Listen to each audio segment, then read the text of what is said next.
there's dirt on my hands. Hello YouTube, Boss Rino. Welcome to my channel. Darkest Secret tayo. Isa sa paborito ko, bukod sa Bizarre Bob. 5 paranormal things caught in movies and music. Ito yung mga namulto sa mga pelikula na napanood natin na hindi natin napansin, pero napansin ni Darkest Secret. So ayun, umpisa natin to. Shoutout tayo mamaya. Try natin to bago pa tirahin ng iba. For paranormal. Ito na. Number 4. Ito na. The footage with which we start this video is given by the group from The Plaga, one of the most famous urban rap groups in Querétaro, Mexico. In the clip, the group is seen performing one of their greatest successes in a broken down area. Even so, nothing foreshadowed that for one moment to another, an event that does not agree at all with the context in which the video clip was developed would be evident.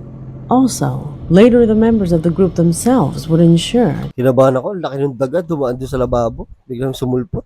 that there was no possibility of the occurrence happening. It was Pablo Martinez, a subscriber who precisely lives near the recording site, that noticed it and wanted to share this with us.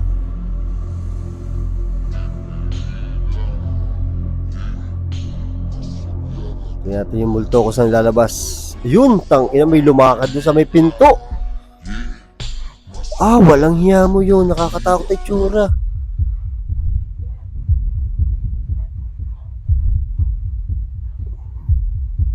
You know? Pablo says that on several occasions he has visited this area, where according to him, strange noises and frantic screams have been heard in the wee hours of the morning. Stories that are given even more credibility by the image of the woman that can be seen on the screen. Could this image be the verification of those stories that are told of this site? Number 3. Ang creepy na itsura ng babae, no? Tapos yung mga movie kasi, tsaka yung mga teleserye, sinabi ko na ito dati, mahilig silang mag-taping or mag-shooting sa mga abandoned lugar. Kasi doon tahimik, di ba? Lalo pag mga action, horror na mga abandoned, doon sila mas mahilig sa mga abandoned. Sa probinsyano, lagi kami sa abandoned building, putang nakakatakot hayo. You know, si Rambo. The evidence presented here is related to a classic from the 80s cinema. And the main reason why I'm so fond of this saga is because they never disappoint. You see, it is already a part of the history of public knowledge. The first part of the Rocky film saga became a cult film for the fans, and despite the years, we can still find it when flipping through channels. One afternoon, that was what Miguel Paredes was doing, when he suddenly saw something in a scene that he had never noticed before. Something that happens right in front of everyone's eyes, but at the same time, was invisible. Try to find an explanation for the event that you're about to see.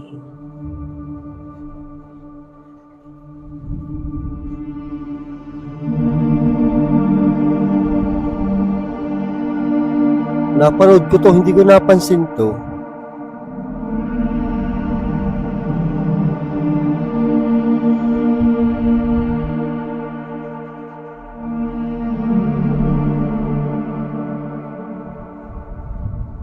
Bahangin lang.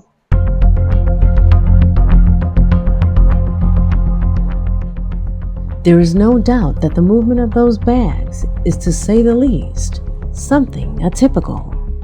During the taking of that scene, you can realize by the actors and the other surroundings that there was not enough wind for this. Could it have been intentional? And if that were the case, who and with what reason? As a joke?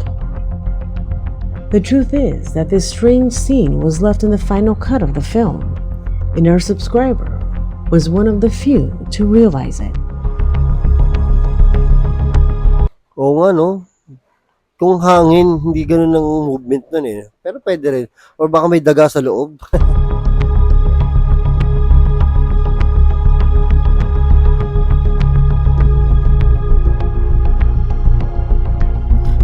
Pero sigurado yan, kita yan ng ano eh, kita yan ng director eh. Pag kasi nire-review yan ng director sa screen, kita yan eh.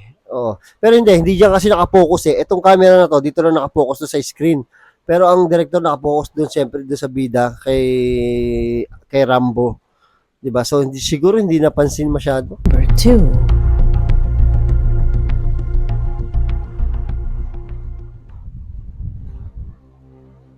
From Argentina, Oh, tangin na Power Rangers!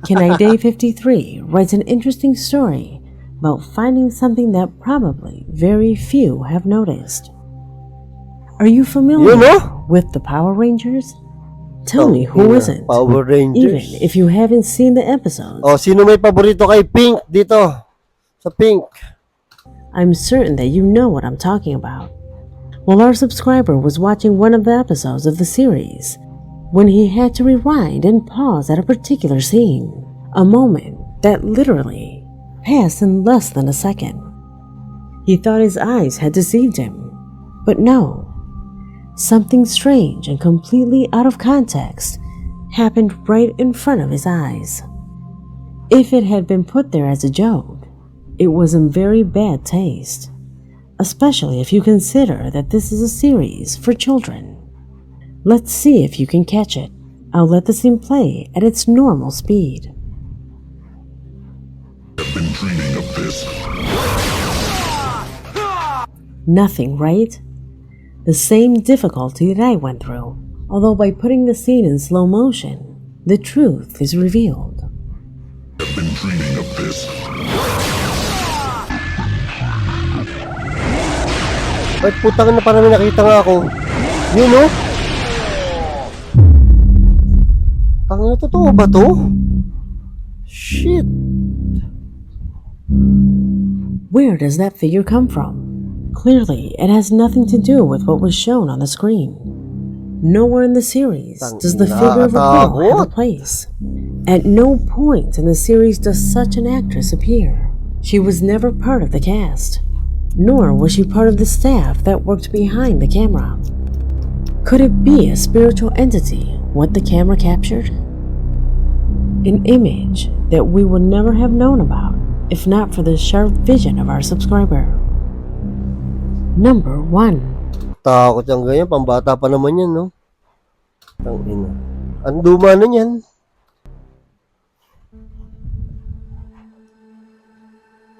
We end with footage from Delaware, United States.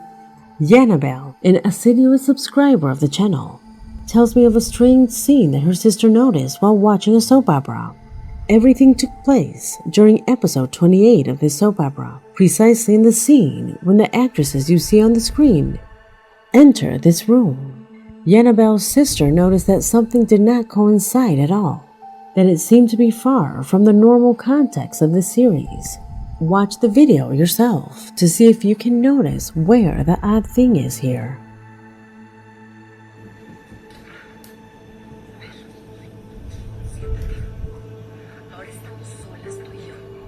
Ano ba to?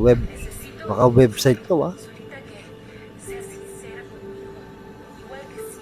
Yun, doon ba yun? Sa salamin ba yun? Sa salamin ba?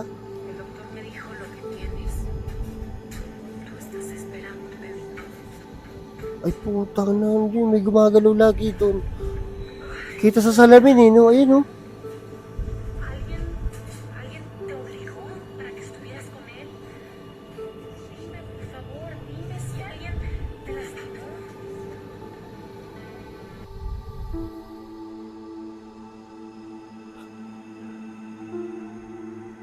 Eh ano, sabi ko na, doon yun eh.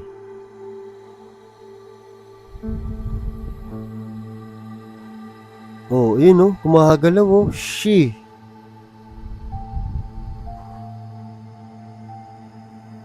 Did you see it? Until now, no one has been able to explain why both the purse and part of the blinds located at the bottom managed to have such an unusual movement.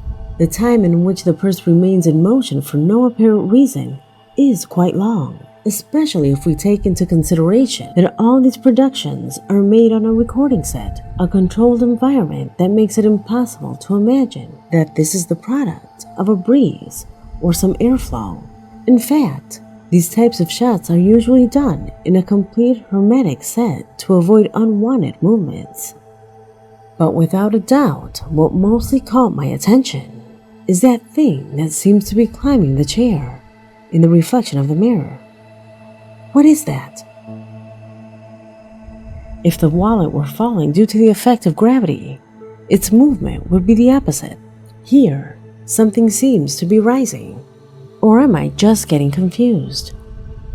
Tell me Akala ko nga unggoy na naglalaro what dun. you think of both this and the previous footage, because as for me, the only thing I can say is that the paranormal can happen to anyone and at any time. Do not let your experiences be forgotten. Help me to collect the most shocking videos of this phenomena. Ang galing nila. Ang galing niya, no? Lagi, ang dami niya nakikita, no? Masiyasat siya. Nakakatakot to. Natuwa ako sa Power Rangers kasi, pero hindi ako masyado nahilig sa Rangers. Pero sa Bioman, nahilig ako. Panahon ko yung Bioman, eh. Tapos yung kay Rambo, no? Galing. So ito, shoutout tayo. Shoutout kay, eto, mahirap tong, puta, kanina ko pa ito iniisip, eh. Shoutout kay Ilumilukiluwalukaluto. Shoutout sa'yo. Buiset. Pinahirapan mo pa ako, ha. Shoutout kay 4N1 TV. At shoutout kay Alexander Santos ng Pasay City. Uy, Pasay. Paborito kong lugar yan. Pasay. Shoutout kay Chow Joy Garcia. Shoutout kay Michi Veracruz. Shoutout kay Mr. Collection. Ba naman ayaw ilagay yung pangalan nyo dito. Shoutout kay Malika Liu Butterfly. Watching kami sa kiddos ko. Shoutout sa inyo pati sa mga anak mo. Shoutout kay Jennifer Morata. At shoutout kay Oblet Music. Ayun. Shoutout kay Maria Corazon Diepolo. At saka sa mag-asawang Johnny Niala. At ako po si Maricor Hara. Lagi daw silang nanonood. So, shoutout kay Richan Rentino. At shoutout kay Sean Francis Buena Obra. At shoutout kay Crystal Medina Agutaya. Dami nyo nagpapa-shoutout. Grabe. So, shoutout kay Raymond Aruejo. Taga-Bigan, Ilocos. Ang sarap ng ano dyan. Ng empanada. Diyos ko, pupunta kami dyan. Baka December. Shoutout kay Sean Francis Buena Obra. Shoutout kay Mark Ryan Dalao. Ayun, Mark Ryan Dalao from Botolan, Zambales. Ayun, so maraming salamat sa panonood at hanggang sa muli. I came from